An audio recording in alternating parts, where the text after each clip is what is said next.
ওই গরুটার দিকে তাকায় দেখছো এক বেলা খানাও দিলা না, মাসে বেতনও দিলা না।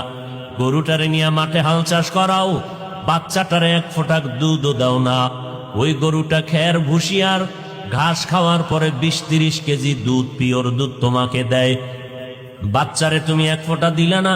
ওই গরুটা যদি মেজাজ গরম করত, কোনো বনি আদমের শক্তি ছিল না দুধ দহন করে ঘরে আনবে। আল্লাহ বলেন নজর করে দেখ, এই গাভীটারে আমি তোমার কেমন খাদেম বানায় দিলাম, গোলাম বানায় দিলাম। একটা কুকুর সারাটা রাত তোমার বাড়ির দরওয়াজায় বসে পাহারা দেয়। রাতের বেলা একটা গাছের পাতাও যদি পড়ে যায়, কুকুর ঘেউ ঘেউ করে আওয়াজ দেয়, দিয়া বলে তোরা যা মনে করো, আমি বাড়ির পাহারাদার ঘুমাই নাই।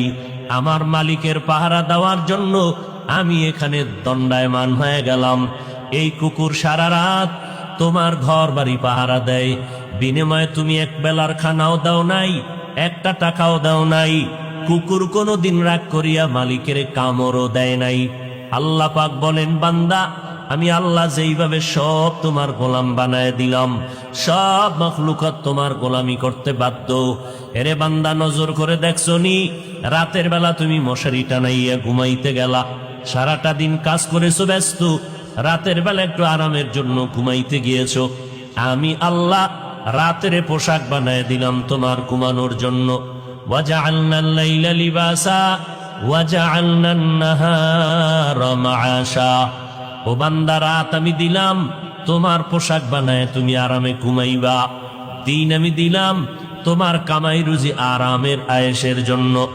রাতের বেলা যখন ঘুমাইতে যাও, মশারি টানাইয়া যখন ঘুমায় গেলা, বাতি যখন বন্ধ করে দিয়েছো, 2-4টা মশা তোমার কানের কাছে আওয়াজ দেয়, কিন্তু কানের ভেতর থেকে ভেতরে ঢুকে না রে বাবা। নজর করে দেখছো নি, মশারির ছিদ্র এত ছোট, একটা মশা ঢুকার কোনো কায়দাই নাই। একবার যদি চিন্তা করে দেখতি রে মানুষ, ওই মশারির ছিদ্র দিয়া মশা কিভাবে ঢুকলো। অথচ মশারির ছিদ্র থেকে তোমার কানের ছিদ্র অনেক বড়, নাকের ছিদ্র অনেক বড়। মশাটা কানের কাছে ঘুরলো, একবারও কানের ভেতরে ঢুকলো না।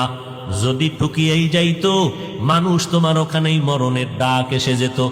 আমি আল্লাহ পাক ফেরেশতা পাঠাইয়া তোমার পেছনে পাহারাদার বানায় দিলাম। আমার বান্দা সারাদিন কাজ করার পরে ঘুমায়, ও ফেরেশতা পাহারা দাও আমার বান্দার ঘুমে যেন কোনো মশা ডিস্টার্ব না করে। আল্লাহ পাক বলেন, ও বান্দা, তোর নিজের জন্য আলোর দরকার, আমি আল্লাহ সূর্যের আলো দিয়া দিলাম। আমি আল্লাহ পাক তোমার প্রয়োজনে পানির দরকার, আমি আল্লাহ পানি দিয়ে দিলাম। আমি আল্লাহ তোমার প্রয়োজনে রাস্তা দরকার ব্যবস্থা করে দিলাম, জমিন দরকার ব্যবস্থা করে দিলাম। তোমার প্রয়োজনে বাতাসের প্রয়োজন ব্যবস্থা করে দিলাম। তোমার প্রয়োজনে বান্দা তোমার খানার দরকার, আমি জমিন থেকে খানার আয়োজন করে দিলাম। দেখ বান্দা, নিজের টাকা দিয়ে জমিন কিনলা, আবার নিজের টাকা দিয়ে ইট বালু সিমেন্ট রড কিনিয়া বিল্ডিং করলা। নিজের টাকায় জমিন কিনিয়া নিজের টাকায় বাড়ি করার পর আরামে ঘুমাইতে পারো না, কারণ ওই বাড়ির ট্যাক্স নেয় সরকার আদায় করিয়া। বলে বাড়ি করছো নিজের টাকায়, তাড়াতাড়ি সরকারের এবছর শেষে ট্যাক্স দাও, জমিনের ট্যাক্স দাও।